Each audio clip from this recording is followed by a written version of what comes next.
Hello बच्चों, तो आशा करते हैं आप लोगों को पहली वाली वीडियो तो समझ में आ गई होगी। और अगर नहीं आई है, कुछ भी डाउटेड है, तो इस वीडियो में कमेंट सेक्शन में जरूर पूछना। क्योंकि आज की जो लेक्चर होने वाली है वो बच्चों लास्ट लेक्चर है आप लोगों की, ठीक है। तो इस लेक्चर के बाद आपकी पूरी कंप्लीट प्लांट ये सेल जो चैप्टर है आप लोगों की कंप्लीट हो जाएगी, ठीक है। इसके बाद कोई भी डाउट होती है तो मुझे जरूर कमेंट में बताना। मैं अगले वीडियो में एक डाउट सेशन करके वीडियो लाऊंगा और उसमें सभी डाउट इस चैप्टर का क्लियर कर दूंगा, ठीक है। तो इस वीडियो में हम लोग प्लास्टिड्स पढ़ेंगे, राइबोसोम्स पढ़ेंगे, ठीक है, क्या होता है, वैक्यूल्स पढ़ेंगे, एंड देन इसका कुछ डिफरेंस बिटवीन देखेंगे plant cell and animal cells का, एंड लास्ट में सेल डिवीजन के बारे में देखेंगे। बस इतना ही है, बस इस वीडियो में अच्छे से समझ लेंगे। बहुत इंपॉर्टेंट लेक्चर होने वाली है, अगर इसको मिस कर गए तो समझो कि चैप्टर का बहुत मेन पॉइंट आप यहीं पे छोड़ देंगे, क्योंकि इसमें बहुत सारे क्वेश्चन इस लेक्चर में से जो आज पढ़ाऊंगा उसमें से आने वाला है। तो ध्यान से देखो, अच्छे से समझ में आ जाएगा, ठीक है। देखो प्लास्टिड्स क्या पढ़ेंगे इसमें। देखो प्लास्टिक जो 3 पार्ट्स में डिवाइडेड है, क्लोरोप्लास्ट, क्रोमोप्लास्ट एंड ल्यूकोप्लास्ट। इसी को हम अच्छे से समझाते हैं, समझो अच्छे से। क्रोमोप्लास्ट जो होता है ना बच्चों, ये एक्चुअली क्या करता है, कलर देता है फूलों की। जो फ्लावर होता है ना, जैसे कि पिंक कलर का फ्लावर होता है ना, येलो कलर की होती है ना, जो अलग अलग कलर की तुम्हारी जो होती है फ्लावर, तो सिर्फ वो क्रोमोप्लास्ट की वजह से ही वो कलर होती है ना। देखो लिखा नहीं है, देखो क्रोमोप्लास्ट कलर्ड प्लास्टिक्स है ना, फ्लावर में जो कलर आती है वो क्रोमोप्लास्ट की वजह से ही आती है। अब क्लोरोप्लास्ट, क्लोरोप्लास्ट क्या है, इसमें तुम्हारा होता है क्लोरोफिल, इसी के कारण होता है तुम्हारा क्लोरोफिल। अब क्लोरोफिल का नाम सुने हो कि नहीं जी। इसी के कारण होता है, क्लोरोफिल की वजह से फोटोसिंथेसिस प्रोसेस कर पाती है प्लांट्स, नहीं तो नहीं कर पाती है फोटोसिंथेसिस। नाम सुना सुना लग रहा है। हाँ, नहीं सुना लग रहा है ना, क्योंकि नहीं पढ़े थे आपने, इसलिए नहीं सुना लग रहा है। पढ़ लिया करो बाबू कुछ। अभी सुनो, फोटोसिंथेसिस क्या होता है वो प्रोसेस, चलो याद दिला देता हूँ अगर नहीं याद है। जिसमें प्लांट्स अपना खाना भोजन पकाता था, है ना। भोजन पकाता है लीव्स में जाके। इसका जो रॉ मटेरियल लगता था, है ना, रूट से लेके न्यूट्रिएंट्स, वाटर, कार्बन डाइऑक्साइड से लेके सनलाइट की वजह से वो लेके जो खाना बनाता था, उस प्रोसेस को हम लोग कहते थे फोटोसिंथेसिस। और उसके लिए क्या चाहिए, क्लोरोफिल, है ना। बिना क्लोरोफिल के ये फोटोसिंथेसिस प्रोसेस नहीं होगी। और ये नहीं होगी तो प्लांट्स खाना नहीं बनाएंगे। प्लांट्स खाना नहीं बनाएंगे, ऑक्सीजन नहीं मिलेगी, तो हम लोग भी नहीं रहेंगे इस दुनिया में ना। तो ये बहुत इंपॉर्टेंट है, क्लोरोप्लास्ट की वजह से ही क्लोरोफिल होती है, ठीक है। एक आता है ल्यूकोप्लास्ट। ल्यूकोप्लास्ट क्या होता है, लैक ऑफ क्लोरेशन, इसका कोई कलर नहीं होता, ये कोई कलर का नहीं होता है, ठीक है। ये फंक्शंस क्या करते हैं, स्टोरेज साइट ऑफ स्टार्च। क्या एक्चुअली करते हैं, स्टार्च वगैरह का जो स्टोरेज होता है, ऑयल्स वगैरह, प्रोटीन ग्रेन्यूल्स का, एक्चुअली ये जो है स्टार्च, ऑयल्स, प्रोटीन ग्रेन्यूल्स का स्टोरेज करने का काम करता है ल्यूकोप्लास्ट। ओके, इसमें और कुछ नहीं है। ओके फाइन, यहाँ तक समझ आ गई। अब नेक्स्ट पढ़ते हैं, राइबोसोम्स क्या है, हमने बताया था।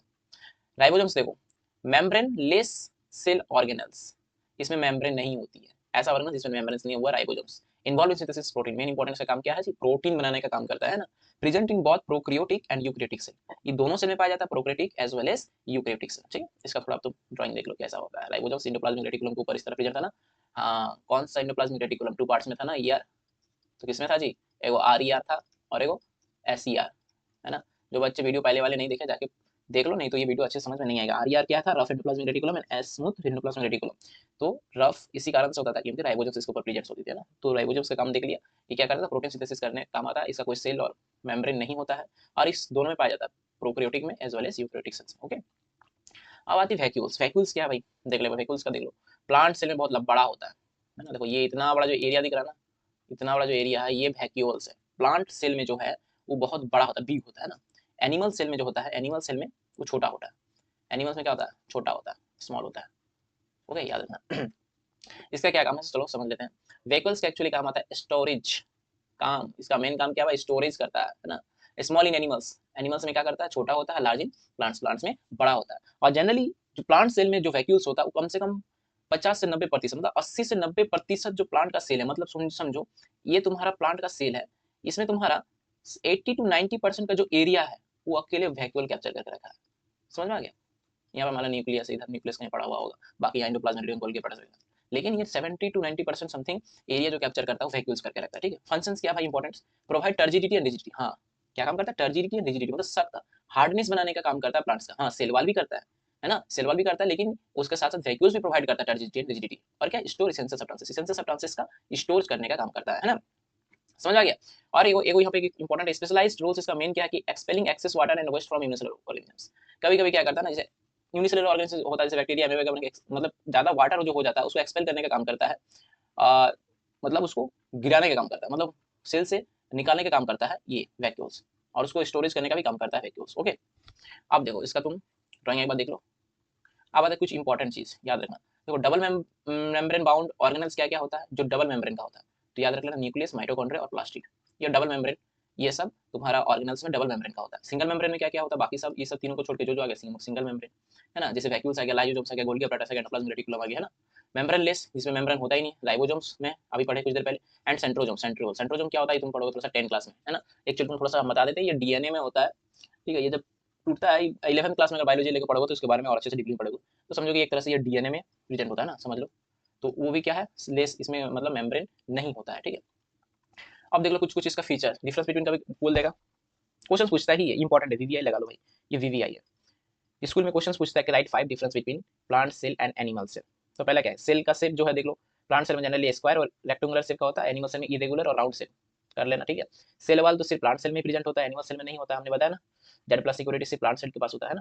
प्लाज्मा, ये सेल मेम्ब्रेन या प्लाज्मा मेम्ब्रेन दोनों में प्रेजेंट होता है, ओके। एंडोप्लाज्मिक रेटिकुलम दोनों में प्रेजेंट होता है भाई, 5 को कहीं यहाँ से उठा लो ना, गोल्गी अपैरेटस यहाँ से उठा लो, प्रेजेंट प्रेजेंट।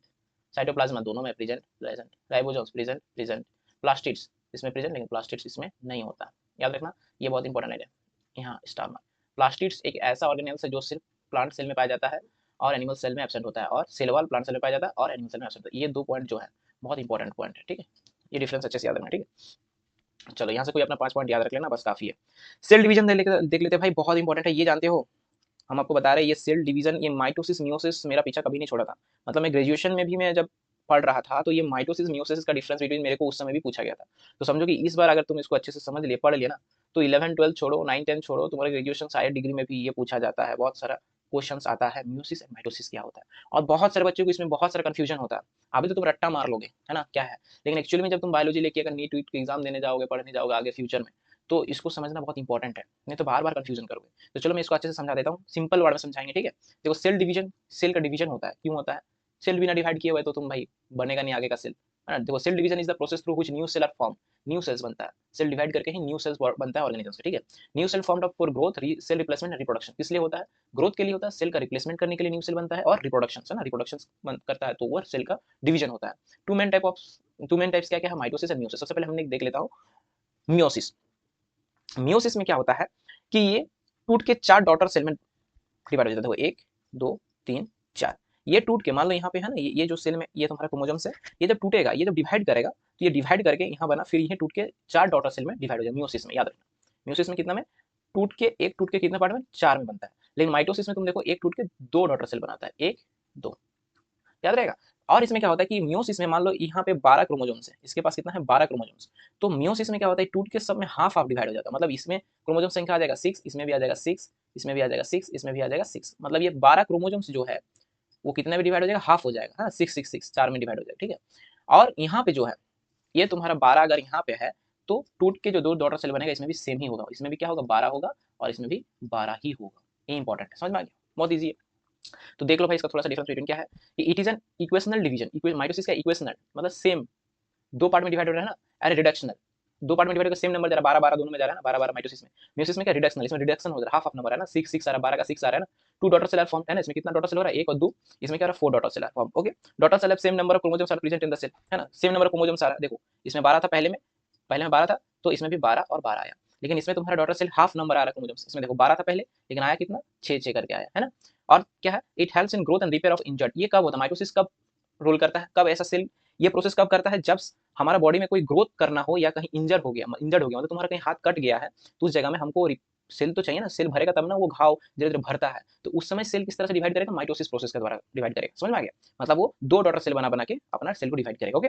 मियोसिस में क्या होता है, it responsible for production of gametes, मतलब रिप्रोडक्शन का गैमेट्स बनता है, गैमेट्स ये तुम्हारा रिप्रोडक्शन में समझो कि क्या होता है गैमेट्स, तो ये उस समय पे मियोसिस काम करता है, ओके। तो आशा करते हैं आप लोगों को ये चीज़ पूरी अच्छे से समझ में आ गई है, और अगर नहीं आई है तो वीडियो को दोबारा चालू करो, फिर समझो, अच्छे समझ में आ जाएगा, ठीक है। और भी अगर फिर भी कोई डाउट होती है तो भाई कमेंट सेक्शन में हमसे पूछो, हम कमेंट्स पढ़ेंगे और आपका डाउट को सॉल्व करेंगे, ठीक है। तो अब हम लोग मिलेंगे अगली वीडियो में, तब तक ले जय हिंद।